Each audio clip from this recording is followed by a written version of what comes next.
Welcome to Sai Sharma jobs notifications. और आपके exam को बहुत ही ज़्यादा कम समय बचा हुआ है और मैं चाहता हूँ डेली आपकी प्रैक्टिस सेट हो, क्योंकि देखो कोशिश क्या करनी है आपको कि जितने ज़्यादा आप प्रैक्टिस सेट लगा सकते हो आप लगाओ। चाहे आपको किसी यूनिवर्सिटी का मिल रहा है तो लगाओ, क्योंकि एचपी का यही रूल है कि डायरेक्ट क्वेश्चन आपसे पूछा जाएगा।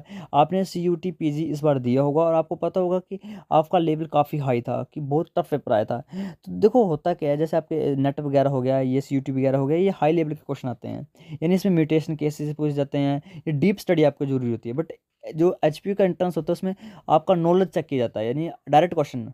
आपको आता होगा तो ऑल इन गुड, नहीं आता तो आप स्किप करोगे, आप तुक्का लगाओगे, दो ही बातें हैं। ठीक है, तो यदि आपका माइंड ट्रिगर होगा, यानी आपने क्वेश्चन पढ़े होंगे 2 या 4 दिन पहले, तो आपको समझ आएगा कि यस ये क्वेश्चन अभी मैंने पढ़ा था और ये डायरेक्ट एज इट इज़ पूछा गया है और एज इट इज़ ही क्वेश्चन आएंगे। तो आपको मेरी फुल वॉच लिस्ट देख लेनी है। मेरी वीडियो के डिस्क्रिप्शन में उसका लिंक है, ठीक है, उसको वॉच कर लीजिए। उसमें मैक्सिमम 15-16 वीडियो हो चुकी है, बाकी वीडियो आते रहेंगी, आपको वॉच करते रहना है। आज आपके स्टार्ट करें हम इस यूनिवर्सिटी से। ये आपकी बड़ोदरा में है यूनिवर्सिटी, उसमें एमएससी एंट्रेंस एग्जाम कंडक्ट करवाया था 2023 में। तो उसका ये पेपर है, सॉरी 2022 का ये। तो इसमें देखते हैं, हम सॉल्व करते हैं। तो पहला क्वेश्चन है, how does expression vector differ from cloning vector. पहला क्वेश्चन बायोटेक्नोलॉजी से आ गया कि एक्सप्रेशन वेक्टर जो होते हैं वो डिफरेंट होते हैं क्लोनिंग वेक्टर से। किस बेस पर हम बोल सकते हैं? By restriction site, origin of replication, control element या मार्कर जीन्स।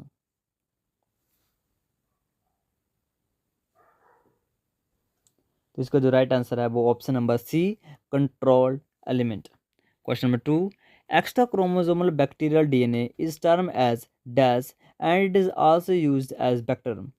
देखो एक्स्ट्रा क्रोमोसोमल बैक्टीरियल डीएनए इस टर्म है, इसको हम क्या बोलते हैं और जिसके हम बैक्टीरिया के लिए भी यूज करते हैं? कोजमिड, फेजमिड, प्लाज्मिड या न्यूक्लियोटाइड, सॉरी न्यूक्लियोटाइड। बहुत इजी क्वेश्चन है ये तो।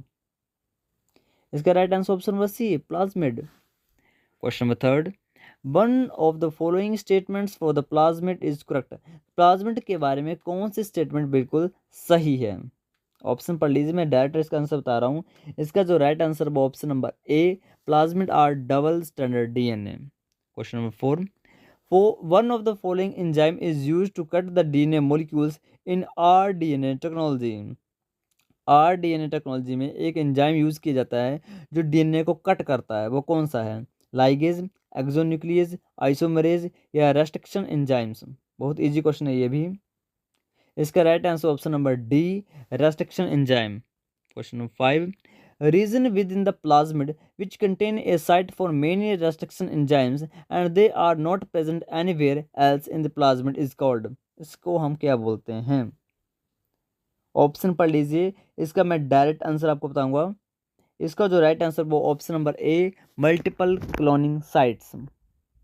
वीडियो को कंटिन्यू करने से पहले जो भी बच्चा हिमाचल प्रदेश यूनिवर्सिटी शिमला और सरदार पटेल यूनिवर्सिटी मंडी की तैयारी कर रहा है तो उनके लिए अरिहंत बुक के MCQ PDF आपको मात्र 49 रुपीज़ में आपको दिए जाएंगे। आपको यहाँ पर व्हाट्सएप नंबर दिख रहा है, इस व्हाट्सएप नंबर पर आपको मैसेज करना है और यहाँ पर सिलेबस आप देख सकते हो। टोटल यहाँ पर 43 चैप्टर्स हैं और ये पूरे 43 चैप्टर्स प्लस आपको animal diversity, immunology, biotechnology and development biology, इन सभी के PDF भी आपको फ्री में मिलेंगे, इनके साथ 49 के साथ है, ठीक है। और ये आपकी पूरी बुक है post graduate entrance test Arihant की है। इसके जितने भी MCQ क्वेश्चन होंगे, यानी फॉर एग्जांपल के लिए जैसे यहाँ पर पहले जो चैप्टर है वो है लोअर नॉन कोडेड, तो इसके अराउंड 80+ MCQ क्वेश्चन होंगे, देन उसके आंसर की होगी। देन नेक्स्ट चैप्टर आएगा, उसके आपके 70-80 क्वेश्चन होंगे, देन उसके MCQ आएंगे। देन कोडेड, उसके आपके 70-80 क्वेश्चन होंगे, देन उसके MCQ आएंगे। ऐसे आपको पूरा क्रैमिंग करने के लिए, रटने के लिए ये MCQ आपके लिए मात्र 49 रुपीज़ में तो 43 चैप्टर्स का आपको मिलेगा, ठीक है। तो आपको इस नंबर से परचेज कर लेना है और मात्र 49 रुपीज़ का है, ठीक है। आगे हम वीडियो को कंटिन्यू करते हैं। नेक्स्ट जो क्वेश्चन है वो है, which one of the following laboratory animal is most suitable for the corneal relax study. किस एनिमल को हम यूज करते हैं? Rat, mouse, hamster, rabbit. तो इसका right answer option number D, rabbit. Question number 7, the dog breed used in the most of the toxicological study is. Toxicological study के लिए dog की कौन सी ब्रीड को हम यूटिलाइज करते हैं या यूज करते हैं? तो वो आपकी vagal, C option the right answer. Question number 8, for what scientific for what specific reason euthanasia is preferred as for the lab animal? So less pain. Question number 9. Which of the following is not a reason that C. elegans is a good biological model organism? C. elegans एक good biological model organism नहीं है. क्या reason है कि C. elegans नहीं है? इसको right answer option number D. It is parasitic and can be used for the diseases model. Question 10. The local body for the approval of the animal experiment is IAEC. It stand for. देखो कोई भी animal होगा जिसको हम experiment के लिए use करोगे तो उसको IAEC के द्वारा अप्रूव किया जाता है. तो ये इसका फुल फॉर्म पूछी गई है. इसकी फुल फॉर्म आपके option number A, institutional animal ethics committee. Question number 11. A cylindrical channel in the gap junction is made of. या फिर ऐसा पूछा जा सकता है कि गैप जंक्शन हमारे शरीर में प्रेजेंट होते हैं, किस चीज़ के बने होते हैं? कौन सी प्रोटीन प्रेजेंट होती है गैप जंक्शन के अंदर?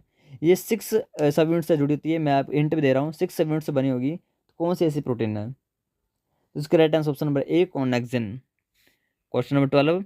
विच of the following is not a extracellular matrix protein? ये कितनी बार मैं क्वेश्चन को करवा चुका हूँ. देखो अभी देखो हमने कितनी डिफरेंट यूनिवर्सिटीज में पढ़ी, बट सभी में ये क्वेश्चन आ रहा है, सभी में ये क्वेश्चन आ रहा है. तो कौन सा एक्स्ट्रा सेलुलर मैट्रिक्स प्रोटीन नहीं है? फाइब्रोनेक्टिन, विट्रोनेक्टिन, लैमिनिन या साइक्लिन? ये कल भी मैंने किसी यूनिवर्सिटी में करवाया था ये. तो इसका right answer option number D, cyclin. Question number 13. Actin filament are involved in all of the following except. Actin filament सब कुछ करता है, बस एक चीज़ नहीं करता है. तो वो कौन सी चीज़ नहीं करता है? Flagellar movement in bacteria. Bacteria में फ्लेजला के मूवमेंट वो तो माइक्रोट्यूब्यूल करवाते हैं. Okay. Question number 14. Which of the following hormones does not act as a second messenger system. इनमें से कौन सा ऐसा हार्मोन जो सेकंड मैसेंजर सिस्टम के द्वारा एक्ट नहीं करता? जैसे glucagon, epinephrine, luteinizing hormone, aldosterone. ये भी काफ़ी ईजी है. तो aldosterone. Question 15. BCL2 and bax protein involve in apoptosis are. देखो BCL2 एंड बैक्स प्रोटीन ये दोनों प्रोटीन इन्वॉल्व होती है एपोप्टोसिस में. एपोप्टोसिस होते हैं प्रोग्राम्ड सेल डेथ. तो इन दोनों प्रोटीन क्या हैं? Pro apoptotic and anti apoptotic, both pro apoptotic, both anti apoptotic या anti apoptotic and pro apoptotic. तो इसका right answer option number D. BCL2 होती है एंटी एपोप्टोटिक बॉडी या हम बोल सकते हैं प्रोटीन, और जो बैक्स होती है वो होते हैं pro apoptotic, and D is the right answer. Question number 16. Dash part of the metathoracic legs of worker bee is modified into pollen basket. देखो एपिकल्चर से क्वेश्चन आया कि कौन सी मेटाथोरेसिस लेग होगी वर्कर बी की जो मॉडिफाई हो जाती है पोलन बास्केट में? तो इसका right answer option number B, tibia. Question number 17. Dash is mulberry silkworm. इनमें से कौन सा मलबरी सिल्क वॉर्म है? काफ़ी इजी क्वेश्चन है ये तो. Bombyx Mori. Question number 18. Royal jelly is produce from dash gland of the worker bee. ये क्वेश्चन भी पता नहीं किस यूनिवर्सिटी में पूछा जा रहा है, और ये क्वेश्चन मैं बार बार करवा रहा हूँ. ठीक है, अब गलत नहीं होना चाहिए. इसका right answer option number C, mandibular gland. Question 19. Which of the following regarding the lac insect is true. Lac insect के बारे में कौन सी स्टेटमेंट वो बिल्कुल सही है? तो male lac insect is used for large scale production of lac. Question number 19 का right answer option number B. Then question number 20. A specific sign stimulus act on the specific locus. A lock and key analog is often used to clarify the relationship of signs and stimulus and innate raising mechanism. Question 21. Amazon basin frogs are often violently colored and as to spot in the forest. It is an example of. काफ़ी easy question है, ecology से question पूछा गया और काफ़ी easy question है ये. Warning colouration इसको हम बोलते हैं, warning coloration. Question number 22. Which is the following is a signal intended for conspecific. Which is the following is a signal intended for conspecific. तो 22 का right answer option number C, pheromones. Question number 23. Chemotaxis refer to the invagination of movement using. Chemotaxis बहुत easy question है और इसका hint ही इसके question में है. Chemotaxis यानी केमिकल ग्रेडियंट की बात की जा रही है. Option is the right answer. Question 24. Production of delayed effect in the recessive by the pheromone is called as. Delayed effect बोला गया है, production of the delayed effect in the receiver by pheromone. किसी insect ने फिरोमोन को secrete किया और इसकी वजह से जो रिसीवर है उसमें डिलेड इफेक्ट हुआ, यानी उसकी जो रिप्रोडक्शन होती है वो स्लो हो गई, इसको बोलते हैं प्राइमर इफेक्ट, रिलीजर इफेक्ट, एल्ट्रुज्म या ली बोट इफेक्ट। ये ज़्यादातर आपका मधुमक्खी में पाया जाता है। इसका जो इफेक्ट है वो है प्राइमर इफेक्ट। प्राइमर होगी queen. Question number 25, which is the following is secondary lymphoid organ, इनमें से कौन सा सेकेंडरी लिम्फार्ड ऑर्गन है? ये भी काफ़ी इजी क्वेश्चन है। स्प्लीन, स्प्लीन आपका सेकेंडरी है ना, प्राइमरी देखो बोन मैरो आपका प्राइमरी है, हाइपोथैलेमस प्राइमरी है, थाइमस ऑलरेडी प्राइमर है, ठीक है, तो सेकेंडरी कौन सा बचा? Spleen. Question number 26, which is the following is the reptile showing the discontinuous distribution? Siphondon, or A is the right answer. Question number 27, the native of the flightless bird kibi is? किबी कहाँ का native है? तो किबी native है आपका Australia reason का। Question number 28, Ethiopian geographical region is the part of ancient landmass known as? जिसको बोलते हैं Pangaea. A is the right answer. Question number 29, presence of the brood pouches as the parental care behaviour is found in the fishes of which family? Fishes पूछा है। अब देखो parental care behaviour, जो brood pouches होते हैं, आपने सोचा था ये क्वेश्चन तो मार्सुपियन से पूछा है, कंगारू होना चाहिए आंसर, नॉट, ये क्वेश्चन पूछा है फिशेज से। अब बताओ इसका राइट आंसर। इसका राइट आंसर ऑप्शन होगा option number C, Syngnathidae. Option question number 30, the connecting link between Annelida and Mollusca, ये मैंने आपको पहले भी कहा है कि सभी के कनेक्टिव लिंक रट लो, सभी फाइलम के कनेक्टिव लिंक रट लो। अभी अब टाइम है, अभी भी आप प्रिपेयर कर सकते हो, गूगल में सर्च मारो और जितने भी हैं सभी के आप तैयार कर लेने कनेक्टिव लिंक्स। और जो मैं एमसीक्यू क्वेश्चन आपको बोल रहा हूँ, जो परचेज करने के लिए कह रहा हूँ, उसमें भी कनेक्टिव लिंक्स दिए गए हैं। तो क्वेश्चन नंबर 30 का जो राइट आंसर है वो आपका option number C, nautilus, nautilus. Question number 31, the walrus, sea lion, seals are found in the following geographical realms, ये कहाँ पाए जाते हैं? तो पाए जाते हैं आपके नेरेटिक रीजन में। Question number 32, during gastrulation the cellular movement wherein the expanding outer layer spread over the internal surface of the remaining external cells embryo, ये मैं बार बार करवा रहा हूँ, हर एक मैं बोल सकता हूँ, मैं हर एक पीडीएफ में मैंने ये क्वेश्चन आए हैं, चाहे ये स्टेटमेंट अलग अलग पूछी गई हैं, बट मैंने सभी करवाए हैं आपको। इनवोल्यूशन बताया, इन्वेजिनेशन बताया, एपिबोली बताया और कन्वर्जेंस बताया है। अब बताओ इसका राइट आंसर क्या है? आउटर लेयर स्प्रेड हो रही है अंदर की तरफ, तो 32 का right answer option number B, invagination. Question number 33, which is the following the which amongst the following are amniotic, इनमें से कौन सा एमनोटिक है? एन एमनोटिक नहीं पूछा है, एमनोटिक पूछा है। तो 33 का right answer option number D, reptiles, aves and mammals. Question number 34, the cell tissue grade of organisation in found in, तो ये पाया जाता है निडेरियंस में, यानी सिल्ट्रेंट्स में। Question number 35, which among the following arise from the embryonic ectoderm, embryonic ectoderm से क्या क्या बनता है? देखो एपिडर्मल सेल्स, हाँ बनते हैं, न्यूरॉन्स, हाँ बनते हैं, न्यूरॉन्स भी बनते हैं, पिगमेंट सेल्स, अब बताओ पिगमेंट सेल्स बनते हैं नहीं बनते हैं? बनते होंगे तो आपका आंसर यही हो जाएगा, दैट्स करेक्ट आंसर, बनते हैं। यानी 35 का answer option number A. In 36, in spermatogenesis the phase of maturation involve, spermatogenesis में फेज ऑफ मैचुरेशन क्या करता है?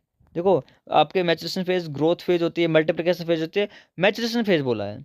The formation of the primordial germ cells from the spermatocyte during meiosis, the formation of spermatid from primary spermatocyte during meiosis, the growth of the spermatogonia. देखो maturation phase है, maturation phase के अंदर कहाँ से आपके स्पर्मेटोगोनिया की growth होगी?